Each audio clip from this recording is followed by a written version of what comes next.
നിങ്ങൾ ഈ ഒരു ന്യൂസ് കണ്ടായിരുന്നോ?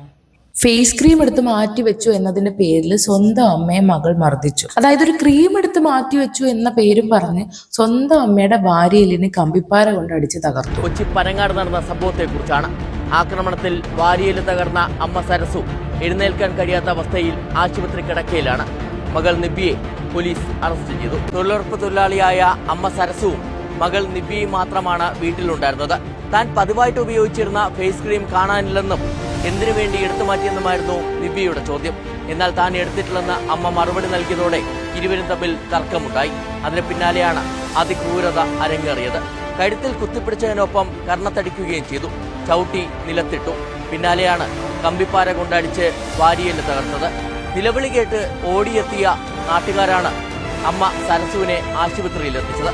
അപ്പൊ ഇതാണ് സംഭവം. എൻ്റെ വീഡിയോസ് കാണുന്ന കുറച്ച് കൊച്ചു കുട്ടികളുണ്ട്. അവരോടാണ് പറയുന്നത്, നമ്മുടെ അച്ഛനും അമ്മയുള്ള കാലഘട്ടമാണ് ലൈഫിൽ ഏറ്റവും സുന്ദരമായിട്ട് മനോഹരമായിട്ടുള്ള കാലഘട്ടം. അപ്പൊ ദയവ് ചെയ്ത് ഈ വക കാര്യങ്ങളൊന്നും കണ്ട് ഇൻസ്പയർഡ് ആവാൻ നിൽക്കരുത്. പിന്നെ വേറൊരു കാര്യം, ഇങ്ങനെയുള്ള പ്രതികളെയൊക്കെ കൊണ്ടുവരുമ്പോൾ എന്തുകൊണ്ടാണ് ഇങ്ങനെ മാസ്ക് ഒക്കെ ഇട്ട് പ്രൈവറ്റ് വാഹനത്തിൽ കൊണ്ടുവരുന്നത്? എനിക്ക് അറിയാത്തത് കൊണ്ടാണ് ഞാൻ ചോദിക്കുന്നത്. കാരണം ഇപ്പൊ ദീപക് എന്ന പുള്ളി ആത്മഹത്യ ചെയ്ത കേസിലും ആ ലേഡിയെ ഓരോ സ്ഥലങ്ങളിൽ ഹാജരാക്കുന്ന സമയങ്ങളിൽ ഇതുപോലെ മാസ്ക് ഒക്കെ വെച്ച് പ്രൈവറ്റ് വാഹനത്തിലാണ് കൊണ്ടുപോകുന്നത്. അത് എന്തുകൊണ്ടാണ് അങ്ങനെ? ഞാൻ എല്ലാവരെയും അങ്ങനെ കൊണ്ടുപോകുന്നത് കണ്ടിട്ടില്ല. എന്തെങ്കിലും തരത്തിലുള്ള ലീഗൽ പ്രൈവസി അങ്ങനെ എന്തെങ്കിലും ഇഷ്യൂസ് ഉള്ളത് കൊണ്ടാണോ അങ്ങനെ കൊണ്ടുപോകുന്നത്? അറിയാവുന്നവരൊന്ന് കമന്റ് ചെയ്യണേ.